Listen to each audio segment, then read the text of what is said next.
શોધી કાઢતી એલસીબી પશ્ચિમ કચ્છ ભુજ। શ્રી ચિરાગ કોરડિયા સાહેબ, પોલીસ મહાનિરીક્ષક શ્રી સરહદી રેન્જ ભુજ તથા શ્રી મહેન્દ્ર બગડિયા સાહેબ, નાયબ પોલીસ અધિક્ષક શ્રી પશ્ચિમ કચ્છ ભુજ નાઓએ ભારતીય બનાવટના વિદેશી દારૂની પ્રવૃત્તિઓ ગેરકાયદેસર રીતે જથ્થો મંગાવી વેચનારા ઈસમો ઉપર વોચ રાખી આવી પ્રવૃત્તિ અટકાવવા માટે સૂચના આપેલ હોય, જે સૂચના મુજબ લોકલ ક્રાઇમ બ્રાન્ચ પશ્ચિમ કચ્છ ભુજના police inspector Shri SN Chudasama સાહેબ તથા police inspector Shri TB Rabari સાહેબ નાઓએ પશ્ચિમ કચ્છ જિલ્લામાં ભારતીય બનાવટના વિદેશી દારૂની પ્રવૃત્તિઓ ગેરકાયદેસર રીતે જથ્થો મંગાવી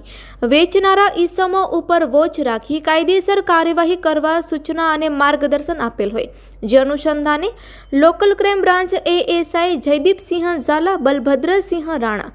તથા police head constable Virendrasinh Jadeja, Dhanjibhai Ayar, Navinbhai Joshi તથા પોલીસ કોન્સ્ટેબલ નરેન્દ્રસિંહ સોઢા નાઓ નખત્રાણા તાલુકા વિસ્તારમાં પેટ્રોલિંગમાં હતા। તે દરમિયાન police head constable Dhanjibhai Ayar તથા પોલીસ કોન્સ્ટેબલ નરેન્દ્રસિંહ સોઢા નાઓને સંયુક્ત રીતે ખાનગી રહે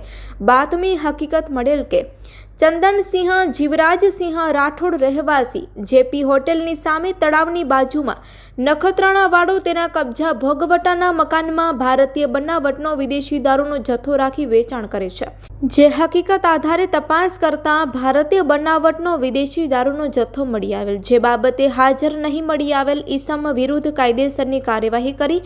તમામ મુદ્દામાલ નખત્રાણા પોલીસ સ્ટેશન ખાતે સોંપવામાં આવેલ છે।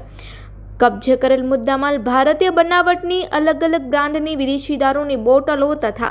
બિયરની ટીન નંગ 74, જેની કિંમત ₹25,610 તેમજ હાજર નહીં મળી આવેલ ઈસમ ચંદનસિંહ જીવરાજસિંહ રાઠોડ રહેવાસી JP હોટલની સામે તળાવની બાજુમાં નખત્રાણા